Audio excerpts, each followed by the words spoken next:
একটা স্বামী হারা মানুষকে বাড়ি থেকে উচ্ছেদ পর্যন্ত করেছে ওই জায়গার পরিকল্পনা। মহিলা কান্না দেখেননি? বেগম জিয়া যে কান্না করেছে, আমার মনে হয় এদেশের প্রত্যেকের চোখে ওই কান্না দিকে পানি চলে এসেছে। এগুলো করেছে আবার নিজে নিজে বলছে। বাইরের দেশে যখন যেত বলতো ওনাকে উৎখাত করতে পেরেছি, এইটা আমার সফলতা। নাউজুবিল্লাহ। এমনি তার ছেলেটা মারা গেছে, আর এক ছেলে তো মাজা ভেঙে দিয়েছেন। আর ওনার এমনিতেই স্বামী নেই, এটা বিধবা মেয়ে লোক, যে কদিন আছে দুনিয়ায় থাক না, তারে পর্যন্ত আপনি বাড়ি থেকে এক কাপড়ে বের করে দিলেন। মানে আমরা মানবতার মানুষ কন্যা, শয়তানের মানুষ কন্যা দেওয়া দরকার। যা উপায়ন্তর দেখেছিলাম, আবু জেহেলের বাড়ির দিকে তাকিয়ে, বাংলাদেশের জালেমদের বাড়ির দিকে তাকিয়ে আমার মনে হচ্ছে এদেশের জালেমদের এই বাড়িগুলো, ব্যবসা প্রতিষ্ঠান, এদের অফিস আদালত গুলো আমার মনে হয় জাতীয় টয়লেট হয়ে যাবে। মানুষের দেশে পেটে ব্যথা হবে, বিভিন্ন মানত করবে, আর যে ওই জায়গায় ফেলে আসবে। হ্যাঁ, এখানে কেন আল্লাহ এটা দিলেন? পরের আয়াতের শব্দের দিকে তাকাবেন, ইন্না ফি যালিকা লাআয়াতান। কেন লামে তাকিদ? আরবি গ্রামার যারা বোঝেন আপনি টের পাচ্ছেন। আল্লাহ বলেন অবশ্যই এর ভেতরে শিক্ষা আছে। লাম দিয়েছেন অবশ্যই, এর আগে আবার ইন্না আছে। ইন্না ফি যালিকা লাআয়াতান লিকাউমিন ইয়ালামুন। যারা জ্ঞানী মানুষ তাদের জন্য শিক্ষা কি? আমি আল্লাহ এটা নিদর্শন করে রাখলাম যে জালেমদের যে জায়গা, এগুলো আমি আল্লাহ অভিশপ্ত করে দেই। পরবর্তী প্রজন্ম দুনিয়াতে যারা আসবে, যারা চেয়ারে বসবে, তারা যেন জুলুমকারী হয়ে না যায়। এরা 15.5 বছর দীর্ঘ সময় যদি ক্ষমতায় থেকে জুলুম করার কারণে বাড়ি ঘর পর্যন্ত এখন উজাড় হয়ে গেছে। এই ঢাকা শহরে 8 কোটি 12 কোটি 15 কোটি টাকা দামের গাড়ি পড়ে আছে, পরিচয় দেওয়ার মতো কেউ নেই। দরবেশ বাবার গাড়ি শুনলাম 8.5 কোটি টাকা দাম পড়ে আছে, এখন ঢেকে রাখা আছে। 8.5 কোটি টাকা দামের গাড়ি পড়ে আছে, পরিচয় দিতে ভয় পাচ্ছে। কারণ দরবেশের যা টাকা সবই অবৈধ টাকা। 7টা ব্যাংক থেকে লুট করেছে 36,000 কোটি টাকা, যেটা দিয়ে পদ্মা সেতু তৈরি করেও আরো 4,000 কোটি টাকা বেশি থাকবে। কি করে গিয়েছেন দেশটাতে? আর এত বড় বড় দাড়ি রেখেছিলেন মানুষকে ধোকা দিয়ে বোকা বানাতে। ও দাড়ি কেটে ফেলেছে ভালো করেছে, কারণ ওই শয়তানের দাড়ি থাকলে মানুষ ধোকা খেত। কথা বলেন, ওর মুখে দাড়ি মানায় যারা মানুষের সম্পদ আত্মসাৎ করে। কোটি কোটি টাকা ঋণের বোঝা মানুষের মাথায় দিয়ে চলে গেলেন। এই ঋণ পরিশোধ করতে এখন আমাদের গলা কাটা হয়ে দাঁড়িয়েছে। এক একটা মানুষ এখন দেশে জন্ম নিলেই তার মাথার উপরে 1 লাখ টাকা ঋণ, অথচ এদের ছেলে মেয়ে দলের লোক কোটি কোটি টাকা পাচার করে বেগম পাড়া বানিয়েছে। এক কথা বলছেন। তাহলে আমরা এখান থেকে কি নিতে চাই? জালেমদের যে বাড়ি ঘর পর্যন্ত আল্লাহ উজাড় গৃহ বানিয়ে দিলেন, জনশূন্য করে দিলেন, অভিশপ্ত জায়গা বানিয়ে দিলেন, সে আল্লাহ এখন শক্তি হারিয়ে ফেলেছেন। এই জন্য আগামীতে যারা আসবেন ক্ষমতার চেয়ারে বসে যেন জুলুম করবেন না। ওদের 15 বছরের ইতিহাস আল্লাহ যদি 3.5 ঘন্টায় পাল্টিয়ে দিতে পারে, আপনি তো 5 বছরে 3.5 ঘন্টা না 1 ঘন্টায় পাল্টিয়ে যাবেন। এই জন্য আশা করছি আয়াত থেকে শিক্ষা নিয়ে সংযত হবেন। আল্লাহ পাক পরের আয়াতে আবার জানিয়েছেন, ওয়ানজাইনাল্লাযীনা আমানু ওয়া কানু ইয়াত্তাকুন।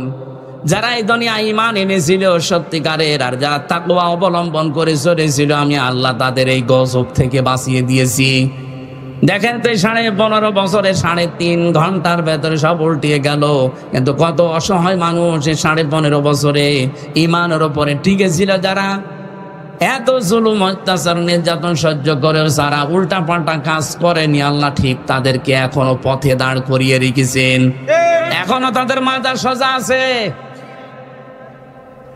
নাইতো একটা মানুষ 350 মামলা মোকাবেলা করেও টিকে থাকতে পারে। আপনি টের পাচ্ছেন?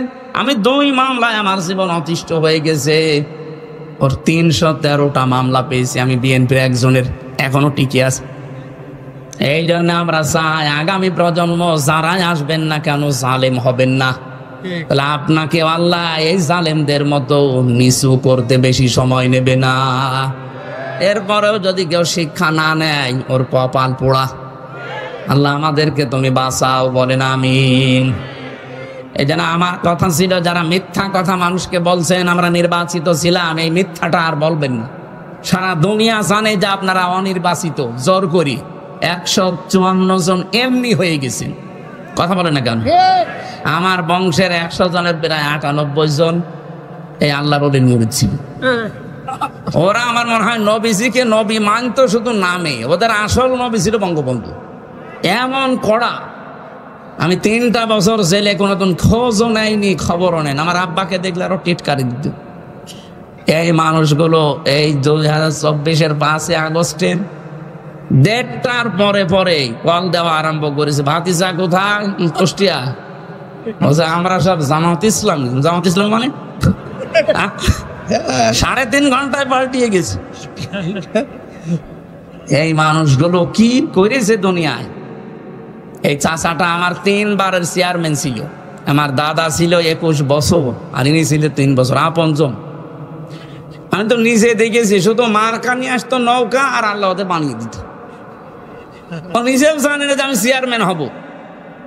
আমার সাথে যিনি আমাদের কুষ্টিয়া জেলার এমপি, আমি এই যে কোরআন শরীফ সামনে নিয়ে আমি আপনাদের সাক্ষী রেখে গ্যারান্টি দিচ্ছি, হানিফ সাহেব, উনি যদি আমার সাথে দাঁড়ায় ভোটে, যদি জীবনে আমার সাথে পাশ করতে পারে, আমি নাকে খর দেব।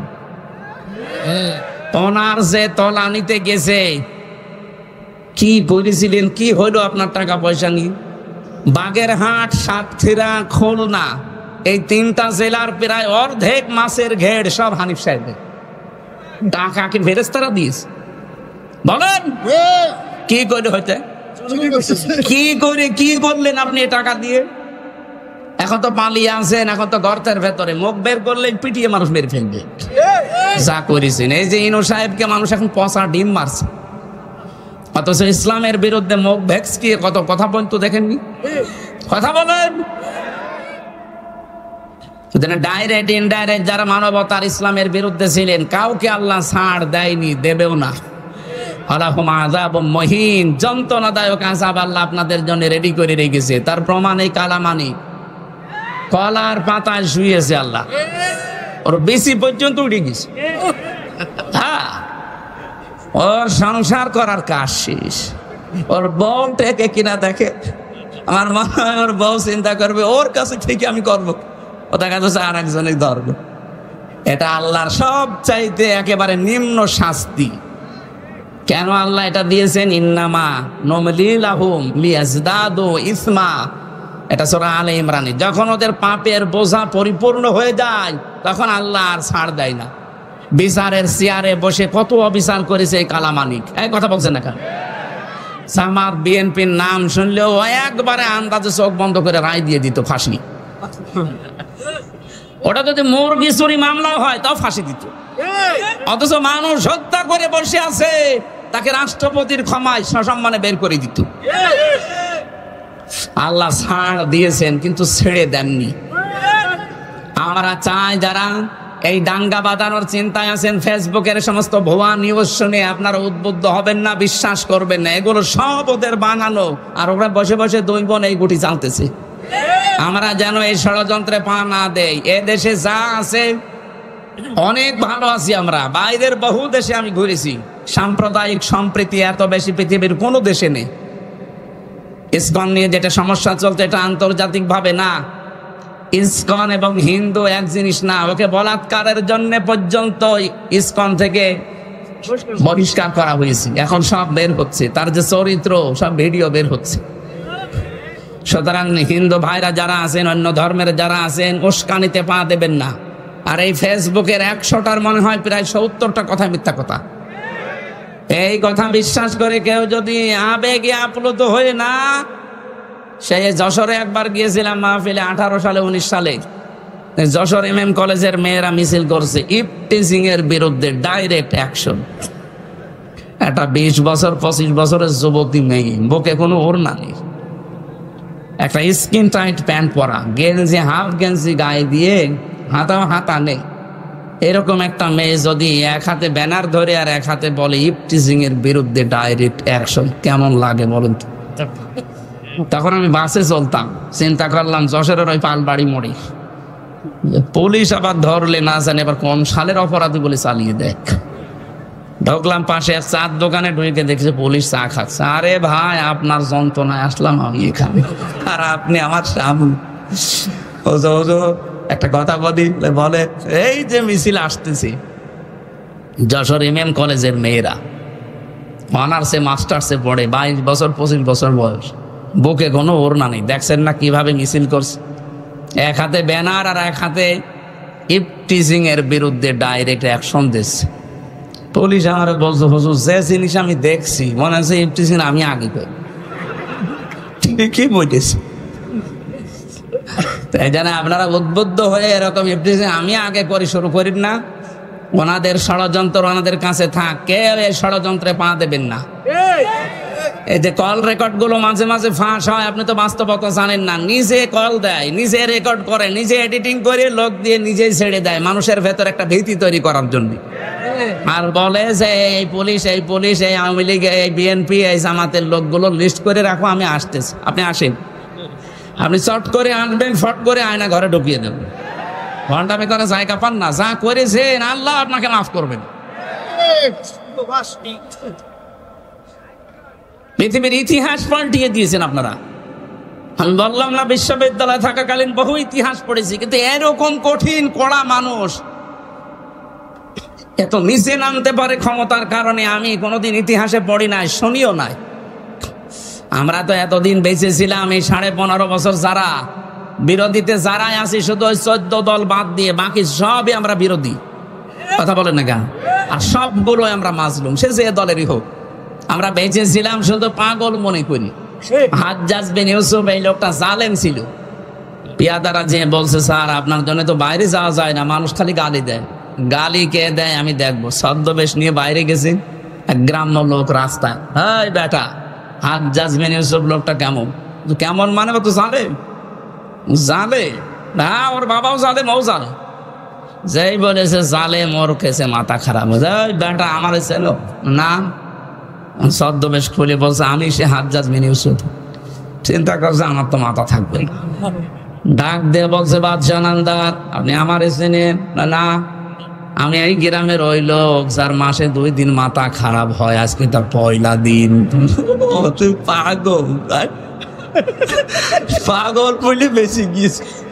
আমরা ওই 15.5 বছরে ওই 14 দল বাদ দিয়ে যারাই ছিলাম পাগল বলেছিলাম।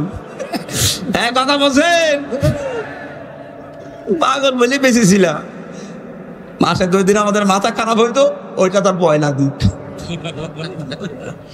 আল্লাহ আমাদের বিশাল জগদ্দল একটা পাথর তিনি সরিয়ে দিয়েছেন, আমাদেরকে আল্লাহ বাঁচিয়েছেন। এই পাথর যেন কিয়ামতের আগে দেশে আর ঘুরে না আসে। কথা বলেন না কেন? যে আল্লাহ আমাদেরকে এই যে কথা বলার মতো একটা পরিবেশ দিলেন, এটা যে কত বড় নিয়ামত, এই 15.5 বছর আমরা টের পেয়েছি। তাও তো নারায়ণগঞ্জ আল্লাহর অলিশ না 70-72 রাখা তাহাজ্জুদ পড়তে বলে একটু ভালো ছিলেন। আর বাইরের যে জেলাগুলো কি যে অবস্থা, আমার কুষ্টিয়ার বড় বড় আল্লাহর অলি সব ওখানে পাঠিয়েছে। ওরা তো আর তাহাজ্জুদ পড়ে না, ওরা খালি মানুষের জমে গাজী সাহেবের মতো আল্লাহ রাস্তায় নিয়ে নি। বলেন তো 3টা জেলার অর্ধেক অংশ তাদের একজনই। এই যে আর একজন ছিল পুলিশ বাহিনীদের প্রধান, যিনি বেনজির, ওর কোনো নজির নেই। ও গোপালগঞ্জের অর্ধেকই নাকি তার। কি করেছিলেন আপনারা? আমার তো মানে মাঝে মাঝে শয়তান তো দেখেনি, এদের চেহারার দিকে তাকালে আমার মনে হয় শয়তান যদি দেখতাম তো এরকমই হোক। আল্লাহ যে আমাদেরকে কথা বলার এই বাকশক্তি আবার ফিরিয়ে দিলেন, তার জন্য বলেন আলহামদুলিল্লাহ। দরুদ আর সালাম পাঠ করার মাধ্যমে আজকে কোরআনে কারিমের যে আয়াত পড়লাম, 3 ভাগের 1 ভাগ, সূরা বাকারার 208 নম্বর আয়াতের 3 ভাগের 1 ভাগ পড়েছি। আমরা তাফসীর আকারে কথা বলতে চাই, থাকবেন না? অন্তত থাকা যাবে কিছুক্ষণ। শয়তান যেন আশপাশে আর না থাকে, জবান খুলে পড়ে না আউযু বিল্লাহি মিনাশ শাইতানির রাজিম। বিসমিল্লাহির রহমানির রহিম। ইয়া আইয়ুহাল্লাযীনা আমানু দুখুলু ফিস-সিলমি কাফা। একটু ভালো করে শুনবেন, অ্যাক্টিভ ভাবে 10 মিনিট শোনেন, দেখবেন অনেকগুলো শিক্ষা আসবে। সূরা বাকারা 286টা আয়াত আছে, 40 রুকু আছে, মাত্র একটা আয়াতের 3 ভাগের 1 ভাগ পড়েছি। আমার এই মাথায় যত কথা আয়াত সম্পর্কে আছে, এই 1-1.5 ঘন্টা 2 ঘন্টা না, আমার জীবনের শেষ পর্যন্ত যদি আয়াত নিয়ে আলোচনা হয় জীবন শেষ হয়ে যাবে, এত কথা এর ভেতরে লুকিয়ে রেখেছি। আমরা তাফসীর আকারে বলতে চাই, আপনারা চলে যাবেন নাকি? যে 2-1 যাচ্ছে ওরকে বেড়ি খেতে যাচ্ছে, হ্যাঁ আবার এসে পড়বেন। কিন্তু ইমানদারকে আল্লাহ ডাক দিয়েছেন, এখানে যদি কোনো বেঈমান থাকেন তাহলে চলে যান। বিড়ি খেলে কি মানুষ বেঈমান হয়ে যায়? না না, বিড়ি খাওয়া খুব অত বড় গুনাহ না যে আপনি বেঈমান হয়ে যাবেন। আপনার মুখ বন্ধ হয়, আপনার লাঞ্চ নষ্ট হয়। শয়তানের যত কাজ কারবার আছে তার ভেতরে একটা কাজ শয়তান অপচয় করে। কথা বলেন না কেন? তাহলে যারা বিড়ি খান এর দ্বারা কোন লাভটা হয় বলেন? অপচয় ছাড়া। এই জন্য যারা এগুলো খান বা খাচ্ছেন, আশা করছি আমি দয়া করে আপনার কাছে বলছি ছেড়ে দেবেন ভাই। যদিও আমি আকিস গ্রুপে আছি, এদের কাজই বিড়ি তৈরি করা, তারপরে ওদের ব্যবসা অন্তত বন্ধ হোক। আপনারা ছেড়ে দেন, ওদের ব্যবসা বন্ধ হয়ে যাবে। আমি বলেছিলাম সেদিন মালিককে যে স্যার এইটা ছেড়ে দিলেই ভালো হয়। বলছিলাম তো ওইটা নেই, ওটার ভেতরে আমরা নেই, ওইগুলো এখন আমেরিকা টোবাকোর কাছে বেঁচে দিয়েছি।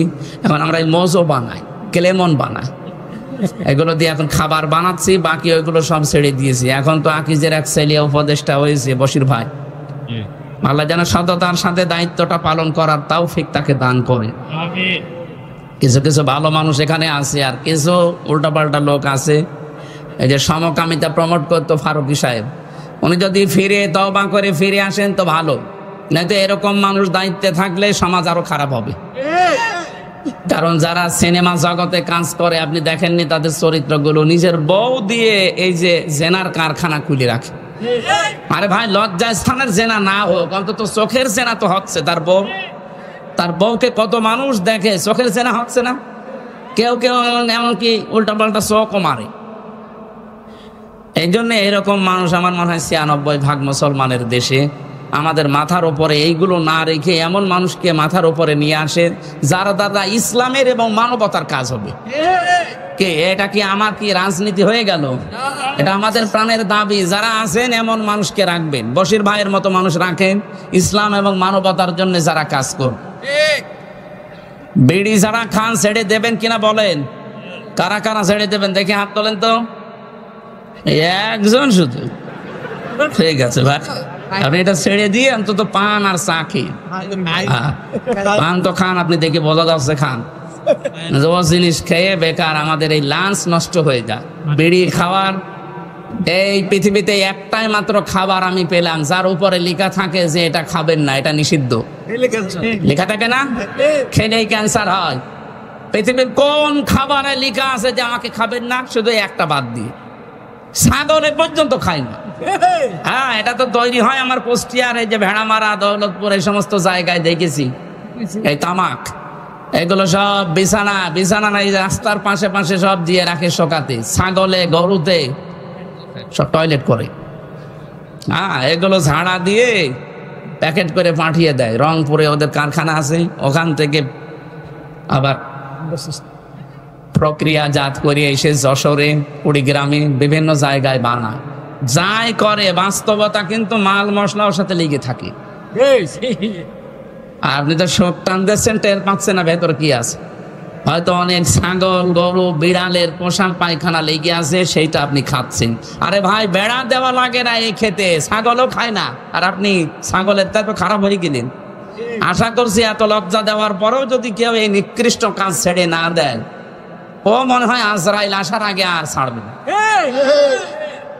আল্লাহ এখানে কোন বেঈমানকে ডাক দেননি, ডাক দিয়েছেন ইমানদারকে। কাকে? আল্লাহ রাব্বুল আলামিন ইমানদারকে ডাক দিয়ে জানিয়েছেন, ওদখুলু প্রবেশ করো ফিস-সিলমি কাফা, ইসলামের ভেতরে পরিপূর্ণভাবে। জ্ঞানী মানুষ যারা, আলেম যারা, তাদেরকে বলছি শব্দটা কিন্তু সিনের ওপরে জবর দিয়ে পড়লে সালমন মানে শান্তি, আর জের দিয়ে পড়লে সিলমন মানে ইসলাম। আল্লাহ এখানে সিন দিয়ে দিয়েছেন। কোন কোন তাফসিরে মুফাসসিরে ইকরাম তারা সালমনও পড়ে। আল্লাহ বলেন, হে যারা ইমানের দাবি করো তোমরা শান্তির ভেতরে প্রবেশ করো পরিপূর্ণভাবে। কিন্তু এখানে সিলমন, যেহেতু আমাদের দেশে আমরা সিলমন পড়ি, 7 কিরাতে কোরআন শরীফ পড়া যায়। কয় কিরাতে? এখানে যেটা আছে সিলমন দিয়ে। আল্লাহ পাক বলেন সিলমন মাহাজেত ইসলাম, তোমরা প্রবেশ করো ইসলামে পরিপূর্ণভাবে। কিভাবে? এখন আমরা যে পরিপূর্ণ ইসলামে প্রবেশ করেছি, এটার প্রমাণ কি? এটার আলামত কি? নিদর্শন কি? এই ভালো করে বুঝতেছেন? আল্লাহ আপনাকে ডাক দিয়ে বললেন ইমানদার দাবি করো, ইসলামে পরিপূর্ণভাবে দাখিল হও, প্রবেশ করো। এখন আমি বলছি হ্যাঁ আমি প্রবেশ করেছি, হবে না। আল্লাহ বলেন 5টা বিষয় যদি তোমার ভেতরে পাওয়া যায় দুনিয়ায়, তাহলে আমি আল্লাহর ভাষায় তুমি ইসলামে পরিপূর্ণ ঢুকেছো। এই কথা বন্ধ করে নাকি? এটা ভালো করে বুঝবেন। বসুন বসুন। ইসলামে প্রবেশ করার আলামত কয়টা?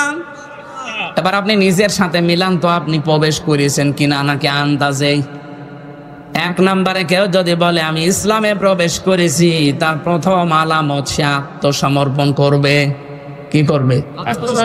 আত্মসমর্পণ কিভাবে করে? আমাদের জাতির পিতা যিনি, বানানো না, আসল যেটা, হযরত ইব্রাহিম আলাইহিস সালাম আত্মসমর্পণ করেছিলেন আল্লাহর কাছে।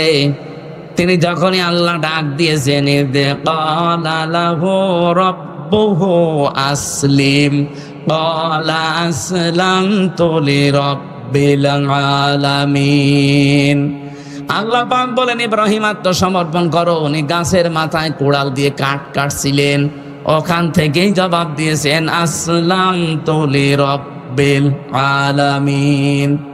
আমি যে কিছুক্ষণ আগে বলেছিলাম না, ইব্রাহিম নবী খাতনা করেছিলেন, এটা তার সুন্নাত। ওই গাছের মাথায় বসে উনি খাতনা করেছিলেন। আল্লাহ বললেন যে আত্মসমর্পণ করো। উনি বলেন আমি কিভাবে এখান থেকে করব? বলেন খাতনা করো।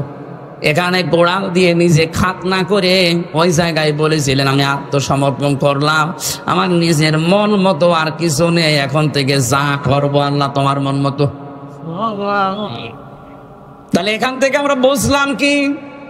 আমি ইসলামে প্রবেশ করেছি, তার প্রথম আলামত এইটা যে এখন থেকে আমার আর মন মতো কাজ হবে না। আমি দেখবো যে আমার আল্লাহর হুকুম এখানে আছে কিনা। আপনি এবার নিজের সাথে মিলান তো, আপনি এভাবে জীবন চালাতে পারেন, তাহলে বুঝবেন আপনি ইসলামে প্রবেশ করেছেন। এটা 1 নাম্বার গেল। আপনি যে ইসলামে আসলেন, এবার 2 নম্বর কি কাজ? জাতির পিতা ইব্রাহিম আলাইহিস সালাম, পরের আয়াতে দেখবেন, এটা সূরা বাকারা 1 নাম্বার পারা 19 নাম্বার পৃষ্ঠা 9 নাম্বার লাইনে আছে, 131-32 নাম্বার আয়াত। ওয়াসাা বিহা ইব্রাহিম বানিহি ওয়া ইয়াকুব ইয়া বানিয়া ইন্নাল্লাহা আসতাফা লাকুমুদ্দীন ফালা তামুতুন্না ইল্লা ওয়া আনতুম মুসলিমুন। বলেন আল্লাহু আকবার। আমি কি কথা বোঝাতে পারছি তো? বুঝতেছেন? যারা আছেন বাংলা শিক্ষিত হন আর আরবি একটু খেয়াল করবেন, দেখবেন আনন্দ পাবেন। আল্লাহ পাক বলেন ইসলামে প্রবেশ করো। আমি বলছি করলাম না, ইসলামে প্রবেশ করেছেন পরিপূর্ণভাবে। তার আলামত কয়টা? আর জোরে। 1 নাম্বার আলামত আত্মসমর্পণ। কিভাবে করবেন আল্লাহ শেখাচ্ছেন, যে জাতির পিতা কিভাবে করেছে দেখ। তুই যেহেতু ইব্রাহিমের সন্তান, নাকি আমরা ইব্রাহিমের সন্তান জাতি হিসাবে, এজন্য তিনি যেভাবে আল্লাহর সামনে আত্মসমর্পণ করেছেন, আমাদের উচিত ওইভাবে করা। বাবা যেভাবে, সন্তানও সেইভাবে। আর আমরা এমন বাবা পেয়েছিলাম যে হোকা খায়, এরকম বাবা ছিল না? বানানো বাবা। আমি নিজে তার চেহারা দেখেছি, ছবি দেখেছি, হোক্কা খাচ্ছে। আপনি ইব্রাহিমের পুরা জীবনী পড়ে দেখেন তো কোন দিন হোকা খেয়েছে। ভণ্ডামি করার জায়গা পান না। জাতির পিতা বানিয়ে দিয়েছেন, এটা কোরআনে কারিমের সাথে পুরাপুরি সাংঘর্ষিক। সূরা হজের 78 নম্বর আয়াতের মাঝে আছে, মিল্লাতা আবিকুম ইব্রাহিম হুয়া সাম্মাকুমুল মুসলিমিন। তোমাদের জাতির পিতা আমি আল্লাহর ঘোষণা দেওয়া একজন, নাম কি? আর জোরে বলেন। এই জায়গায় কোনো মত পার্থক্য করা যাবে না, কোনো ভাগাভাগি নেই। কিসের ভাগ করেন আপনি? আপনি যদি অন্য জাতির লোক হন, আপনার পিতা আলাদা হতে পারে। আমরা যারা এদেশে মুসলিম, কথা বলেন, হুয়া সাম্মাকুমুল মুসলিমিন, তিনি তোমাদের নাম মুসলমান রেখেছেন। আমাদের বাবা হিসাবে তিনি আমাদের নাম রাখলেন মুসলিম। আর আমরা এমন বাবা এখানে বসে আছি, সন্তানের নাম এমন নাম রেখেছে, ও হিন্দু না মুসলমান ও ছাতা বোঝা যায় না। কি কথা বলছেন না কেন? আপনি বলেন তো, নিরপেক্ষ দৃষ্টি দিয়ে পুতুল জয় কোন কোন ধর্মের লোক? আপনি আন্দাজে কি বলবেন বলেন? এই নামগুলো শুনলে কি বোঝা যায় যে কি কি নামের? আরে জেনারেল শিক্ষিত বলেন, আর জেনারেল কিছু জানে না। জেনারেল জিয়া জেনারেল ছিল না? তার ছেলের নাম দেখেছেন তারেক রহমান বা তারেক জিয়া, আরাফাত রহমান। কি নামগুলো কত সুন্দর, ইসলামের সাথে মিল করে রেখে দিয়েছে। আরাফাতের ময়দানে জিয়াউর রহমান লক্ষ লক্ষ গাছ লাগিয়েছিলেন। নিম গাছ না, জিয়া গাছ বলে ওই দেশে। জিয়ার জীবনে যদি কিছুই কবুল না হয়, আমার তো মনে হয় আরাফাতে লক্ষ লক্ষ হাজিরা যে আশ্রয় নেয় এই গাছের নিচে। আমি নিজেও ছিলাম। তত মানুষ অন্তত মনের অশান্তি দোয়া করছে, আল্লাহ এই যে ছায়ার ব্যবস্থা যিনি করে দিলেন বাংলার জমিন থেকে এসে, তাকে তুমি শান্তি দিও। হাজিদের দোয়া আরাফাতের ময়দানে কবুল হবে না? আর আপনি কোথায় কি দোয়া করছেন? এমন নাম বাবা হিসাবে দায়িত্ব সন্তানের উপর আপনার 11টা। কয়টা? এখানে যারা বাবা আছেন, কয়টা দায়িত্ব পালন করলে বাবা হওয়া যায়? 11টা। কয়টা? আরো জোরে বলেন। 1 নম্বরে তার একটা সুন্দর অর্থবোধক নাম রাখা। যদি কারো নাম উল্টা পাল্টা রেখেও থাকেন, আজকে যিনি অতিথি হিসাবে দেখে কথা বললেন মাহবুবুর রহমান, রহমানের সবচাইতে প্রিয় বান্দা মাহবুবুর রহমান। এ শব্দের বাংলা অর্থ মাহবুব মানে প্রিয়। মাহবুব মানে কি? মানিরুজ্জামান একজনের নাম দেখলাম।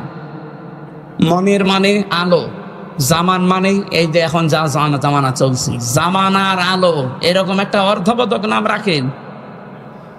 আপনার নাম বাবা হিসাবে তো ভালোই নাম ছিল, মুজিবুর রহমান, কিন্তু নামগুলো পরবর্তী প্রজন্ম এসে টিউলিপ, জয়, পুতুল, কি কি নাম রেখেছেন মাফ করুন, আর নাম রেখেছে ডেঞ্জার।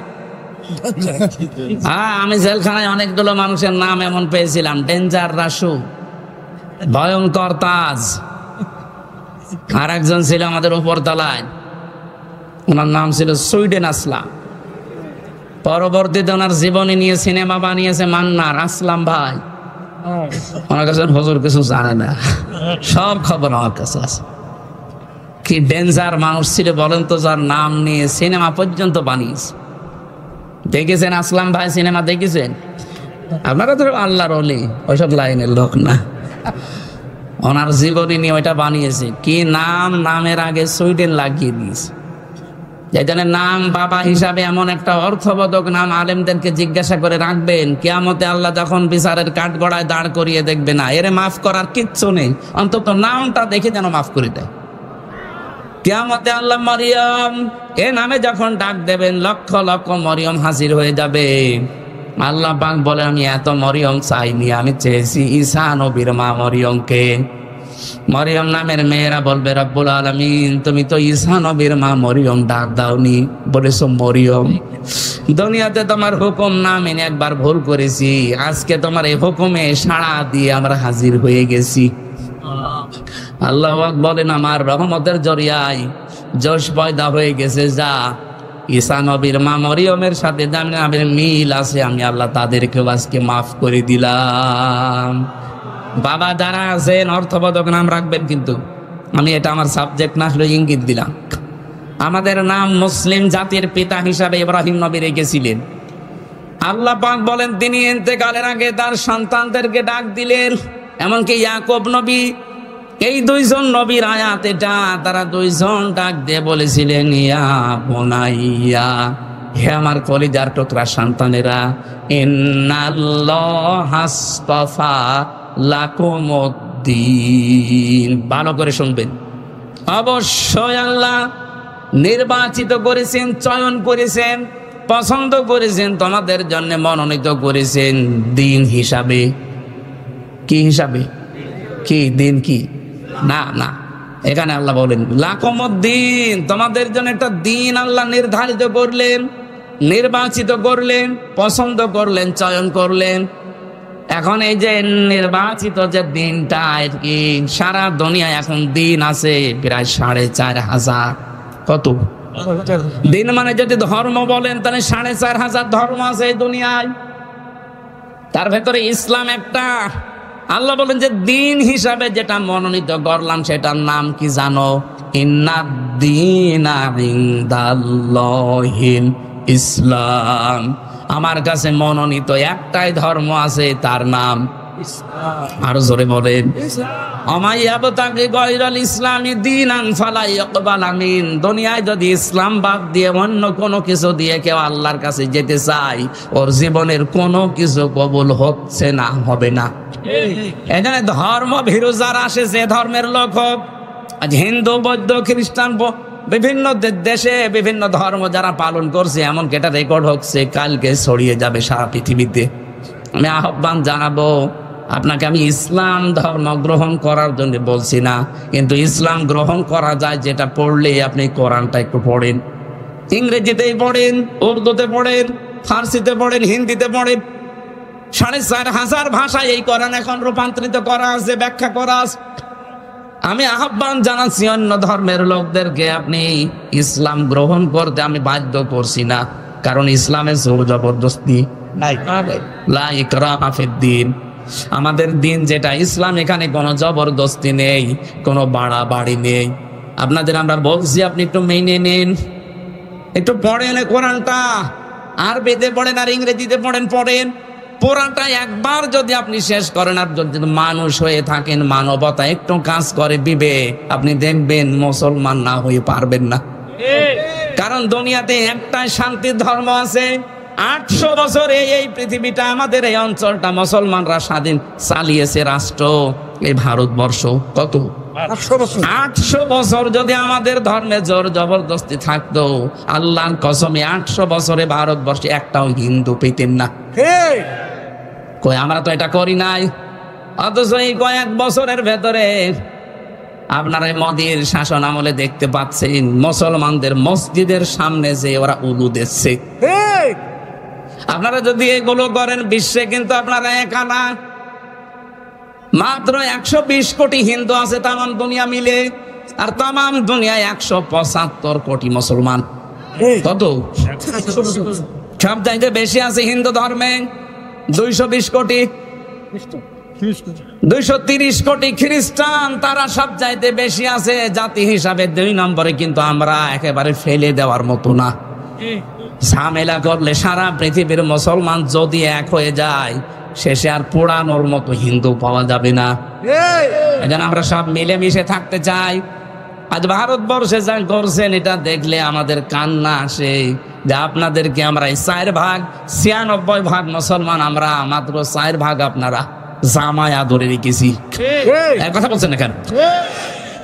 800 বছর শাসন হয়েছে, একটা মানুষকেও জোর করি না যে মুসলমান হওয়াই লাগবে, এখনো করি না। শুধু বলছে আপনি পড়েন, ধর্মীয় গ্রন্থ যদি সত্যি পড়েন আপনার বিবেকে নাড়া দেবে। পুরাটা একবার পড়ে দেখেন। এই যে লরেন বুথ, টনি বেলরের শালিকা, 3 বছর কোরআনে কারিম একাধারে পড়ার পরেও খ্রিস্টান মুসলমান হয়ে গেছে। সাংবাদিকরা জিজ্ঞাসা করছে, আপনি খ্রিস্টান জাতিতে, আপনি মুসলমান হয়ে গেলেন কেন? লরেন বুথ বলছে, দেখেন আমি কোরআনে কারিম মুসলমানদের ধর্মীয় গ্রন্থ পুরা 3 বছর টানা টানা করে পড়েছি, আনা কম সানা কম করে না, বুঝে বুঝে পড়েছি, ব্যাখ্যা সহ। 3 বছর আমি 53 জায়গায় লাল দাগ দিয়েছিলাম। ওরা বলে আমাদের ধর্মীয় গ্রন্থ কোরআনে কোনো ভুল নেই, আমি পেয়েছি 53 জায়গায় লাল দাগ দিয়ে দিয়ে ভুল ধরলাম। তো আল্লাহ যেখানেই ভুল ধরে দেখি, তার পরের আয়াতে পরের পাড়ায় আল্লাহ এই জবাব 1500 বছর আগে দিয়ে দিয়েছে। শেষে আমার জীবনের ভুল ধরা পড়ে গেছে, আমি আর নিজের ধর্মেই থাকি নাই, চলে এসেছি ইসলামে। লরেন বথ কিন্তু যেমন তেমন মেয়ে লোক না, টনি বেলেওয়ারের শালিকা, অনার্স মাস্টার্স এবং পিএইচডি করা একজন মহিলা। এই মহিলা যদি এই অবস্থায় 3টি বছর কোরআনের কাছে এসে নিজের ধর্ম বাদ দিতে পারে, বাংলাদেশ সহ বিশ্বে যারা অন্য ধর্ম মানেন, আপনি যদি সত্যিই পরবর্তী যে জগৎ আসতেছে এটা বিশ্বাস করে থাকেন, আমরা পরকালে বিশ্বাসী আর হিন্দুরা পুনর্জন্মে বিশ্বাসী, ওরা আর একবার জন্ম নেবে আবার আসবে, যদিও এটা বাস্তবতার সাথে মেলে না। এজন্য আহ্বান জানাবো, আপনারা আসেন, আমাদের ধর্মীয় গ্রন্থ এটা সবার জন্য উন্মুক্ত, আপনাদের অন্যান্য ধর্মের মতো না যে ধর্মীয় গ্রন্থ খালি ওই ঠাকুররা পড়তে পারবে আর কেউ পড়তে পারবে না, এটা সবার জন্য, সে যেই হোক। কথা বলেন না কেন? হাদা বায়ানুল লিন্নাস হুদাল লিন্নাস, মানুষ আপনি পড়েন, আপনাকে পরিবর্তন করতে কোরআন বাধ্য করবে, এমন কিছু আল্লাহ এর ভেতরে দিয়ে রেখেছে। তাহলে এই যে ষড়যন্ত্রগুলো হচ্ছে এটা আশা করি বন্ধ হয়ে যাবে। তাহলে দিন হিসাবে আল্লাহর কাছে মনোনীত ইসলাম, ইসলাম বাদ দিয়ে অন্য কোন নিয়ম নীতি দিয়ে আল্লাহকে রাজি করা যাবে না। 4500 ধর্মের কোন ধর্ম আল্লাহর কাছে গ্রহণযোগ্য না, শুধু ইসলাম বাদ দিয়ে। সুতরাং যারা ইসলাম পেয়েছি, ইসলাম মানি, বলেন আলহামদুলিল্লাহ।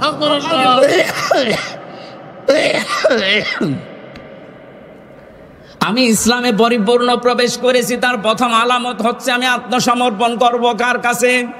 ইসলামের কাছে। কার কাছে? 2 নম্বরে আমি যে পরিপূর্ণ ইসলামে প্রবেশ করেছি তার প্রমাণ আমি এই যে লিখে এনেছিলাম তাফসীর থেকে, আমার ইখলাস থাকা লাগবে। কি থাকা লাগবে? ইখলাস মানে যা করবো আমি আল্লাহর জন্য, কাউকে দেখানোর জন্য। কিছু যদি দানও করি আমি লোক দেখানোর জন্য করি না, এটা চা করি প্রকাশে গোপনে কার জন্য। এটা যখন তৈরি হবে 100 ভাগ, তখন আপনি বুঝবেন যে হ্যাঁ আপনি ইসলামে প্রবেশ করেছেন। 3 নম্বরে আপনার চরিত্র হওয়া লাগবে উন্নত চরিত্র। আজ আমাদের চরিত্রের যে অভ্যাস, সামনাসামনি দেখলে বোঝা যায় না, পেছনে ওর চরিত্র শয়তানের চাইতে খারাপ। এখানে বহু মানুষের মোবাইল আছে, এমন দৃশ্যগুলো মোবাইলে রেখে দিয়েছেন সেভ করে, নিজের জিনিস দেখলে আনন্দ পায়, অন্য কেউ দেখলে লজ্জা পায়। এরকম দৃশ্য নেই?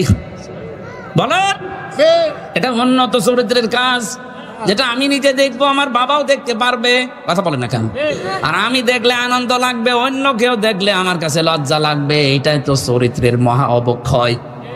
যাদের কম্পিউটারে মোবাইলে এরকম দৃশ্য আছে, এই মুহূর্তে ওটা ডিলিট করা লাগবে। কারা কারা এরকম অদৃশ্যগুলো ডিলিট করবেন? হাত তোলেন তো। দেখি মোবাইল, দেখি বাটন মোবাইল, বাটন মোবাইল তোর মোবাইলে কিছু আছে? আরে ওর মনে হয় বান্ধবের নাম্বার সেভ করা আছে, রাস্তাটা কি থাকবে?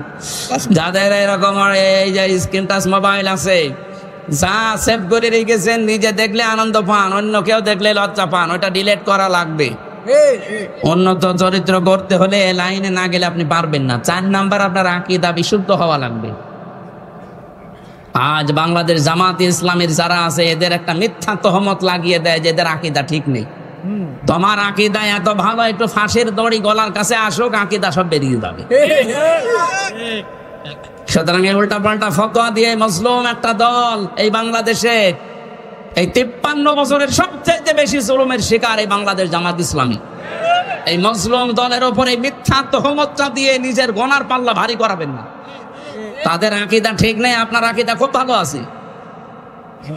আপনার যে সমস্ত বইপত্র লেখা, ওর ভেতরে আকীদার তো আও নেই, শুধু বেআকিদার কথা লেখা। আর উল্টা পাল্টা যে ফতোয়া দিয়ে এদের আন্দাজে ভুল ধরেন, এদের পুরা বইটা পড়ে দেখবেন। আকীদা বাংলাদেশের সবচেয়ে আকীদা শুদ্ধ এদের আকীদা। খালি ফতোয়া দিয়ে বেড়ায় মানুষের বিরুদ্ধে, নিজেরটা ঠিক নেই। 5 নম্বরে শুধু আকীদা শুদ্ধ হলে হবে না, লেনদেনে স্বচ্ছ থাকা লাগবে। বাংলাদেশে এটা সমস্যা বেশি। দেখতে তো ভালো মানুষ মনে হয়, 5 ওয়াক্ত নামাজ পড়ে, রোজা রাখে, হজ করে এসেছে, কোন দোকানে যদি বাকি থাকে ও দোকানের সামনে দিয়ে যায় না। লেনদেন যদি স্বচ্ছ না হয়, যতই নামাজ পড়েন, নামাজ কিন্তু কবুল হবে না। আর আপনি ইসলামে প্রবেশ করেছেন, এটা আপনাকে কোনো আলামতের ভেতরে নেই। এই 5টা, কয়টা? আত্মসমর্পণ করা আল্লাহর সামনে। 2 নম্বরে ইখলাস লাগবে আমাদের সব কাজে। 3 নম্বরে উন্নত চরিত্র অর্জন করা লাগবে। 4 নম্বরে বিশুদ্ধ আকীদা লাগবে আমাদের। 5 নম্বরে লেনদেনে স্বচ্ছ থাকা লাগবে। এই 5টা যদি জীবনে পাওয়া যায়, আল্লাহ বলেন তুই ইসলামে পরিপূর্ণ প্রবেশ করেছিস। এইটা আমরা দেখাতে চাই আল্লাহকে। কথা বলে না কেন? মা বোন যারা এসেছেন, শুধু নামাজ পড়া, রোজা রাখা আর কালো বোরকা পরা ইবাদত না আপনার জন্য। আপনার ইবাদত হচ্ছে স্বামী যখন বাইরে থেকে আসবে স্বামীকে আনন্দ দেবেন, সে যেভাবেই হোক, সাজ করে কথাবার্তা দিয়ে অভ্যর্থনা জানিয়ে স্বামীকে আনন্দ দেওয়া, এটা আপনার জন্য ইবাদত। 2 নম্বর হয়ে যায় গাবা আনহা হাফিজাকুহু, যখন স্বামী বাইরে যাবে তখন আপনি নিজেকে হেফাজতে রাখবেন। 3 নম্বর ওয়া তুইনু আলা দীনি যাওজাতিহা, স্বামী যদি দিনের কাজে যায়, মানবতার কাজে যায়, তখন তাকে সাহায্য করবেন, সময় দেবেন, উদ্বুদ্ধ করবেন। কিন্তু অনেক মহিলা নামাজ পড়ে, রোজা রাখে, স্বামী দিনের কাজ করে, স্বামী মানবতার জন্য কাজ করে বেড়ায়, আরো বাধা দেয়, না আপনার নামাজ হচ্ছে না। 4 নম্বরে স্বামী যদি আদেশ করে আর ওটা যদি জায়েজ হয়, আপনার জীবন থাকতে মানা লাগবে। কথা বুঝতেছেন? আমি যত স্বামী এখানে বসে আছি, প্রত্যেকটা স্বামী আমরা চাই বিয়ের পরে আমার মা বাবা আমার সাথে থাকবে। 100টার 98টা মহিলা এটা চাই না। আরে মহিলা চাই না, তার কারণ আছে। এই মহিলাকে ওর মা আর ওর বড় বোন ওখান থেকে খালি টিপস দেয়। আমি কি বেশি বলে ফেললাম? না, আপনি মা বোনের কথা শুনে নিজের শ্বশুর শাশুড়ির সাথে খারাপ ব্যবহার করলে জীবন ওর স্বামীর মন পাবেন না। উপরে উপরে হয়তো জজ মিয়া সংসার করার জন্য আপনাকে ভালোবাসা দেখাবে, তোর মা বাবার সাথে যদি খারাপ আচরণ করেন, দেখতে না পান, জীবনও ওর মন পাবেন না। আমি নিজের স্বামী হয়ে বলছি, এই কথা বলছে না কেন? জজ মিয়া, এটা মনের কথা না? আল্লাহ মেয়েদেরকে 4টা কাজ করার তৌফিক দেন, বলেন আমিন। আগামীতে কোনো জায়গায় আসলে আমরা কথা বলবো আবার। আমরা 3 বছর জেলে থেকে অনেক কিছু হারিয়ে ফেলেছি। শরীরে বহু রোগ, ডায়াবেটিস এত বেশি, 19 পয়েন্ট ছিল। ডাক্তার বলেছে রাত 10টা 10:30টার পরে আপনি আর জেগে থাকবেন না, কিন্তু আপনারা তুলতে দেরি করে ফেলেন, তো এই জন্য আমারও দেরি হয়ে যায়। 11টা বাজে। আবার বাড়ি যাব, কালকে ডবল মাহফিল আছে কুষ্টিয়ায়। আজকের মতো শেষ করে আগামীতে এই সোনারগাঁও, এরপরে কাঞ্চন, আর কোথায় কোথায় নেওয়ার কথা আছে। যেখানে আসবো কথা বলবেন ইনশাআল্লাহ। আল্লাহুম্মা আমিন। আমার কারাগারে বসে লিখে